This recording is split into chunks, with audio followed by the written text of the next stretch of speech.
मुझे वो पल याद है जब वो पागल हो गई थी। अक्टूबर के एक मंगलवार का दिन था और मैं अपने दोस्तों को कोई बेतुका टिकटॉक दिखा रहा था जिसमें एक एआई बिल्ली बैलरीना स्कर्ट पहने घूम रही थी। तभी वो पहली बार हमारे टेबल पर आई। ये तो बहुत ही खास है। उसने धीरे से कहा। हम सबने ऊपर देखा तो कैलकुलस की सोफिया बेनेडेटी मेरे फोन में झांक रही थी। उसकी एक अजीब सी मुस्कान देखकर मेरा रोम रोम कांप उठा। वो लड़की हफ्तों से मुझे देख रही थी। वो हमेशा दूरी बनाए रखती थी, कभी सीधे मेरी तरफ नहीं देखती थी, लेकिन मैं हमेशा उसकी नजरों को खुद पर महसूस कर सकता था। शुक्रिया, मैंने कहा और अपने फोन पर वापस स्क्रॉल करने लगा। उसका चेहरा उतर गया। शायद वो और कुछ देखने की उम्मीद कर रही थी, लेकिन स्टेट्स में मेरी एक इन्फ्लुएंसर गर्लफ्रेंड थी और टिकटॉक वाले लगभग सभी लोग ये बात जानते थे। सोफिया 30 सेकंड तक अजीब तरह से इधर उधर घूमती रही, फिर चली गई। कुछ सेकंड बाद वो जीन्स के ऊपर गुलाबी रंग का ट्यूट पहने एडवांस ट्रिग्नोमेट्री में आ गई। उसका मेकअप बहुत ही भद्दा था, टेढ़ा मेढ़ा, आईलाइनर उससे किसी पागल गुड़िया जैसा दिखा रहा था। वो आगे की लाइन में बैठी अजीबोगरीब हाथों की हरकतें कर रही थी, मानो किसी धुन पर बह रही हो जिसे सिर्फ वही सुन सकती हो।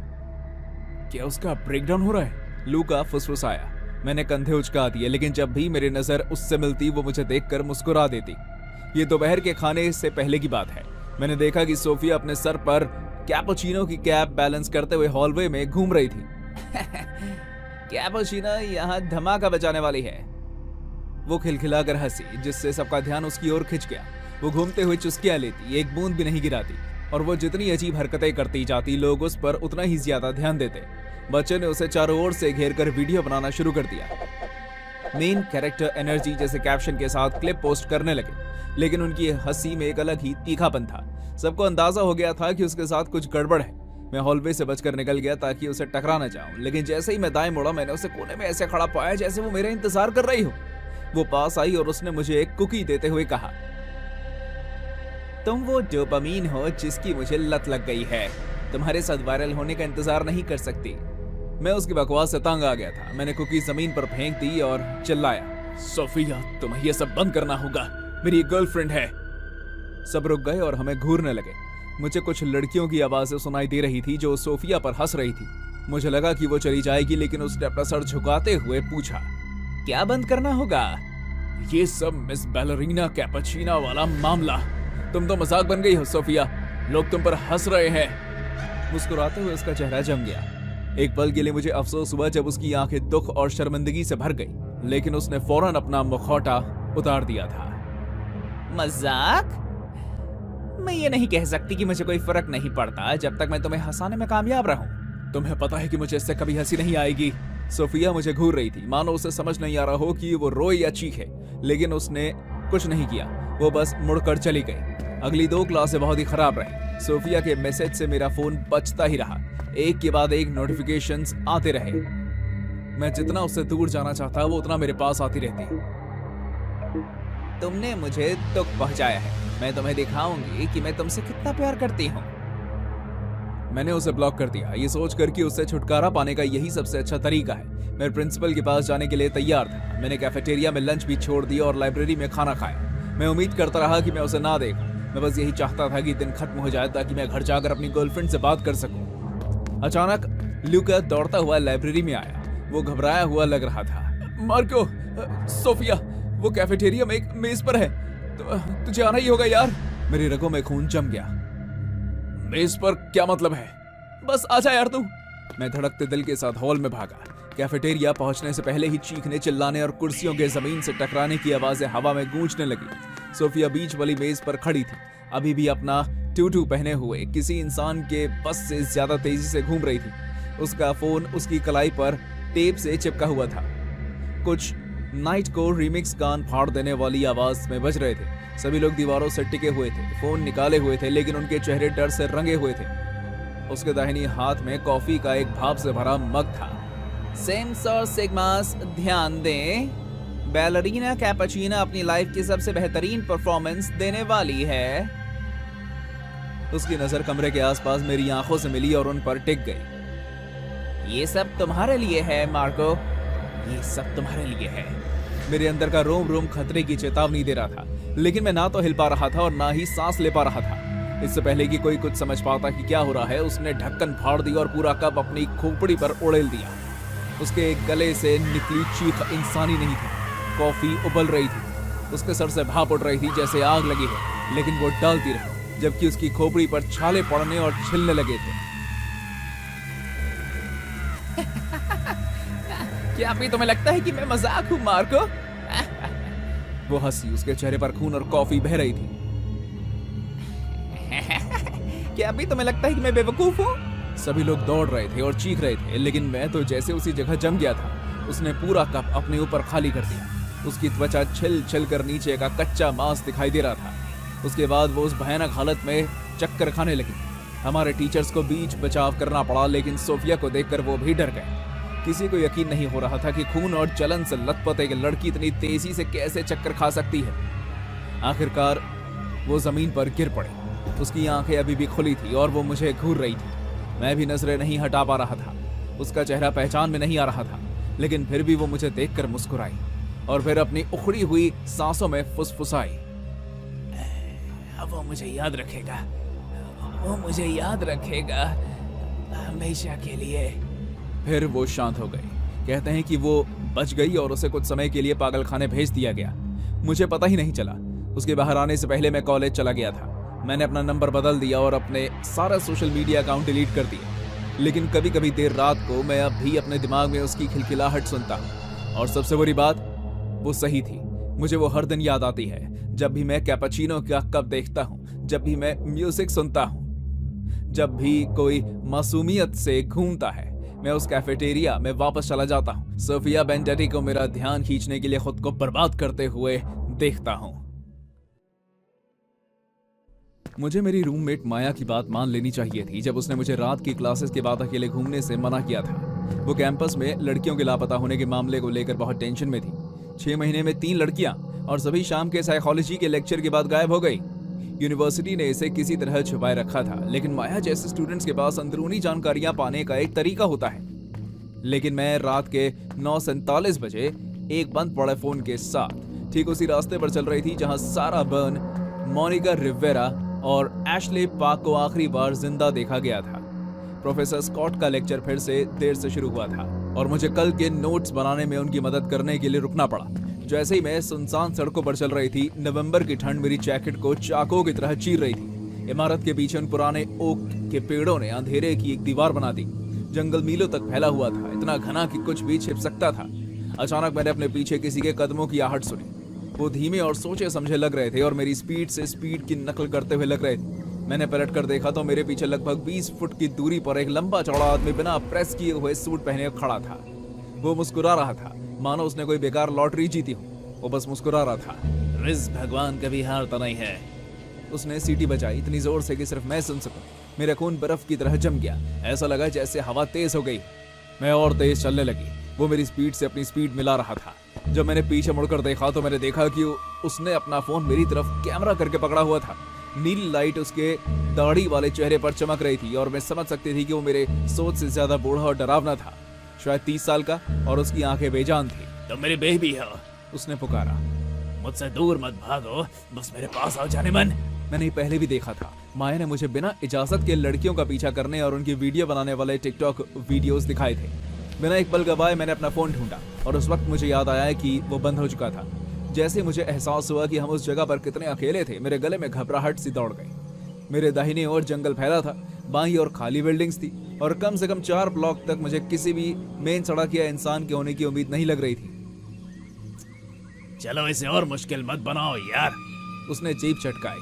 अब उसकी आवाज तेज हो गई थी। जेन बियर सोचती है कि हम उसके काबिल नहीं है, वो बहुत अच्छी है ना। मेरा दिल एक पल के लिए रुका, फिर जोर से धड़कने लगा। कम से कम मेरे दोस्त को हाय तो कह दो।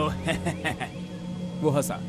तुम पूरे इंटरनेट पर छा जाओगे, वायरल, बिल्कुल बाकियों की तरह। बाकियों की तरह? ए भगवान, क्या वो गुमशुदा लड़कियों की बात कर रहा था? मैं उसे चकमा देने की उम्मीद में जंगल से दूर भागने की बजाय उसकी तरफ भागी। शायद मैं घूमकर समय पर कैंपस वापस पहुंच पाती, लेकिन जैसे जैसे मैं अंधेरे में और आगे बढ़ती गई, पेड़ मुझे घेरते हुए, मुझे निगलते हुए लग रहे थे। तुम्हारी हिम्मत की दाद देनी पड़ेगी, उसने चिल्लाकर कहा और परछाई में किसी पागल की तरह पीछा किया। खुद को गिरने से बचाने के लिए मुझे बहुत कोशिश करनी पड़ी। मैंने खुद को फोकस करने पर मजबूर किया, बाहर निकलने का रास्ता ढूंढने की कोशिश की।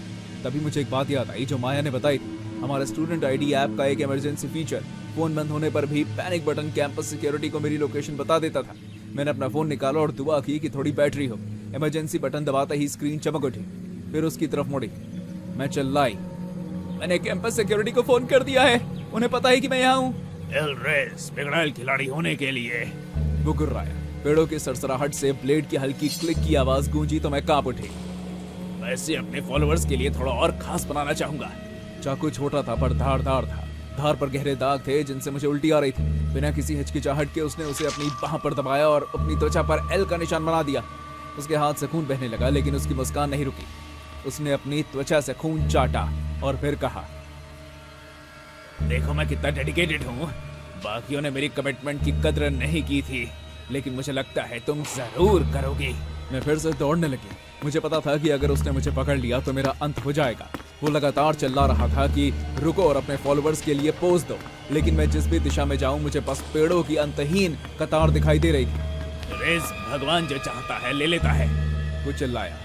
चारों ओर सिर्फ अंधेरा था और उसके करीब आने की आवाज आ रही थी। मेरे फेफड़े जलने लगे और मेरे पैर जली जैसे हो गए थे। फिर मैंने पेड़ों के बीच से लाल और नीली रोशनियां चमकती देखी। एक सायरन सुनाई दे रहा था जो तेज होता जा रहा था। नहीं नहीं नहीं नहीं, वो मेरे पीछे चिल्लाया।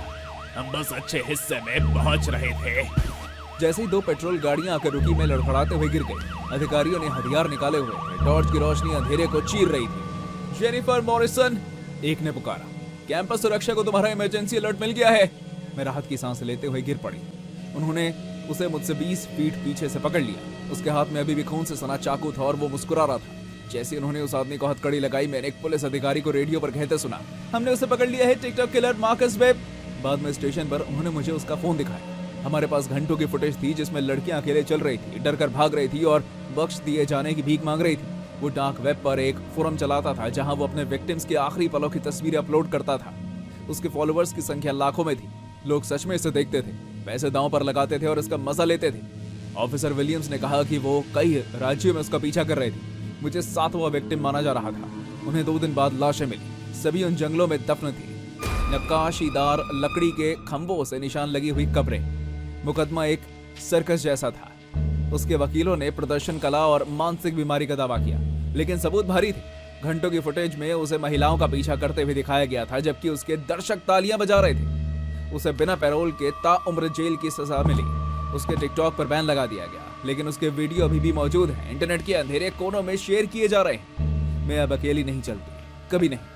और मैं कहीं से भी निकलने से पहले अपने फोन की बैटरी चेक करती हूँ। कभी कभी मैं उसके फॉलोअर्स के बारे में सोचती हूँ। वो हजारों लोग जिन्होंने लड़कियों को बेरहमी से परेशान होते देखा और कमेंट में W लिखा, वो अब भी मौजूद हैं। किसी ऐसे अगले बीमार क्रिएटर का इंतजार कर रहे हैं जो इस ट्रेंड को अपनाए और इसे जारी रखे। मैं 3 महीने पहले इस टेक कंपनी में जॉब के लिए मिलान आया था। जिंदगी अच्छी लग रही थी, बल्कि बहुत अच्छी।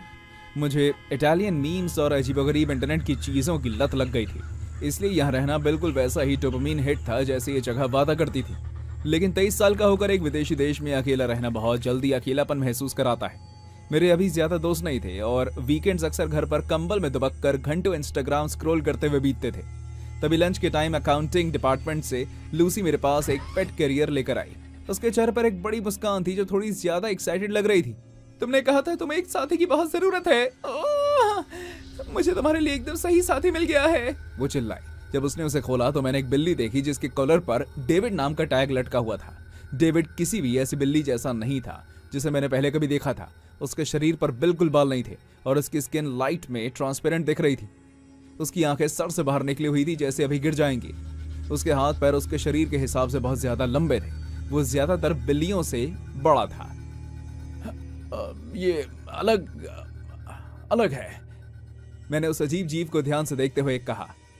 ओह, क्या ये स्पेशल नहीं है? लूसी खिलखिलाकर हंसी। जैसी वो गई, बिल्ली ने सीधा मेरी तरफ देखा और एक धीमी भारी आवाज में कुछ कहा जो ज्ञात जैसा लगा। और मैं जोर से हंस पड़ा। बस यही था, ये सबका दिमाग खराब कर देने वाली चीज थी जो सच में सामने आ गई थी। मैंने अपना फोन निकाला और रिकॉर्डिंग शुरू कर दी। उसे गैटो गैट नाम दे दिया।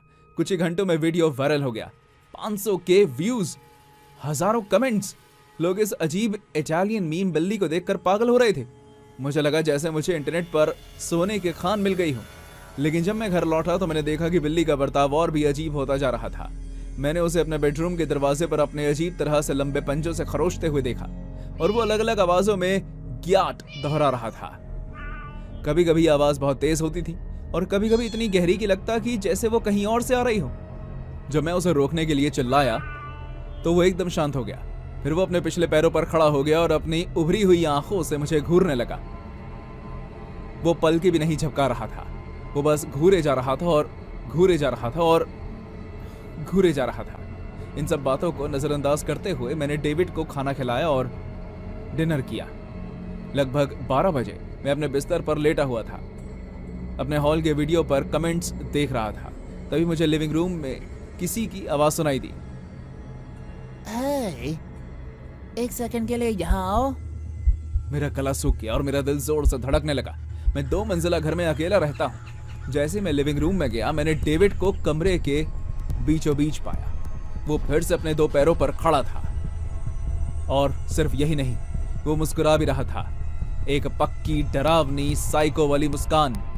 जब उसने दोबारा बात की तो मेरी जान ही निकल गई। जिंदगी के फैसलों के बारे में सोच रहे हो है ना मार्को?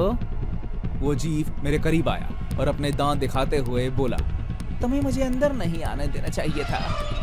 मैं चीखते हुए अपने कमरे में भागा। मैंने दरवाजा जोर से बंद कर दिया। ठीक उसी समय जब बिल्ली या जो भी वो था मुझ पर झपटने वाला था। उस अफरा तफरी में मेरा फोन खुली खिड़की से बाहर गिर गया और नीचे गली में जा गिरा। 8 भयानक घंटों तक मैंने जिस भी भगवान को सुना उससे अपनी जान बचाने की भीख मांगी। डेविड रुका नहीं। उसने दीवारों पर फर्नीचर फेंका और मुट्ठियों से मेरे दरवाजे पर पीटा। लेकिन सबसे बुरा हिस्सा शोर नहीं था, वो आवाजें थी जो मजाक उड़ा रही थी और जहर की तरह लकड़ी से बह रही थी। बाहर आओ और खेलो मार्को। वो मेरी आवाज में फुसफुसाता था। क्या तुम एक और वीडियो नहीं बनाना चाहते? सुबह करीब 3 बजे दरवाजे पर इतनी जोर से आवाजें आने लगी कि मुझे पक्का यकीन हो गया कि वो अंदर घुस जाएगा। मैं रेंग कर अपनी अलमारी में चला गया, अपने घुटनों को अपनी छाती से लगा लिया और खुद को समझाने की कोशिश करने लगा कि ये सब सच नहीं। सुबह होने के आसपास मुझे बुखार चढ़ गया। मेरा शरीर बेकाबू होकर कांप रहा था और तेज म्याऊं म्याऊं और शैतानी गुर्राहट की आवाजों से मेरे कान सुन हो गए थे। ये पता नहीं कितनी देर तक चलता रहा, लेकिन अचानक सब बंद हो गया। मुझे अब कुछ भी सुनाई नहीं दे रहा था। आखिरकार मुझ में दरवाजा खोलने की हिम्मत हुई। मेरे बेडरूम के बाहर अपार्टमेंट किसी क्राइम सीन जैसा लग रहा था। फर्नीचर उल्टा पड़ा था, बर्तन टूटे हुए थे, हर जगह पर गहरे नाखूनों के निशान थे। लिविंग रूम में खून और बदबूदार लिक्विड से सनी हुई खाली खाल जैसी चीजों का एक ढेर पड़ा था। पूरे फर्श पर खून के धब्बे थे, जैसे कोई मेरे घर में किसी लाश को घसीट कर लाया। और डेविड, खैर वो तो वहां से गायब था। वो मुझे कहीं भी दिखाई नहीं दे रहा था। मेरा फोन किचन काउंटर पर पड़ा था। इतने हंगामे के बावजूद वो किसी तरह टूटा नहीं था। मेरा कैमरा रोल में एक नया वीडियो था जो सुबह 4:17 रिकॉर्ड किया गया था। फुटेज में मेरा लिविंग रूम दिख रहा था। डेविड फ्रेम के बीच में खड़ा था, लेकिन अब वो डेविड नहीं था। उसकी स्किन एक बड़े कोट की तरह ढीली लटक रही थी और उसके नीचे, भगवान मैं बता नहीं सकता कि उसके नीचे क्या था। कुछ ऐसा जिसमें बहुत सारे जोड़े थे, उंगलियां ऐसी दिशाओं में मुड़ रही थी जो होना नहीं चाहिए, और एक ऐसा चेहरा जो लगातार इंसानी फीचर्स के बीच बदल रहा था जिन्हें मैं पहचान नहीं पा रहा था। जैसी उस चीज ने डेविड की स्किन पूरी तरह से उतारी, वो सीधे कैमरे की तरफ देखने लगा। जब वो बोला तो उसने फिर से मेरी आवाज का इस्तेमाल किया। ये शरीर टुकड़ा हो रहा है, अब नया शरीर ढूंढने का टाइम आ गया है। वैसे फॉलोअर्स के लिए धन्यवाद, उन्हें आगे जो होने वाला है वो बहुत पसंद आएगा। वीडियो मेरे अपार्टमेंट का दरवाजा खुलने और बंद होने की आवाज के साथ खत्म हो गया। मैंने तब से कुछ भी पोस्ट नहीं किया है। अब जब भी मैं कोई वायरल वीडियो देखता हूँ, जब भी कोई चीज तुरंत मीम बन जाती है, तो मुझे हैरानी होती है कि क्या सच में ऑर्गेनिक है या कोई और हमारी पसंद का इस्तेमाल हमारे खिलाफ कर रहा है। स्किन वॉकर बदल रहे हैं, इवॉल्व हो रहे हैं और हमारी स्क्रीन के जरिए हमारी भाषा सीख रहे हैं। डेविड अभी भी मिलान में कहीं बाहर है, शायद किसी और का चेहरा पहने हुए और किसी और की आवाज में बोल रहा है। और कभी कभी देर रात जब मैं अपनी फीड स्क्रॉल कर रहा होता हूँ तो मुझे रैंडम वीडियो पर ऐसे कमेंट्स दिखते हैं जिन्हें देखकर मेरे रोंगटे खड़े हो जाते हैं। ऐसे कमेंट्स जिनमें सिर्फ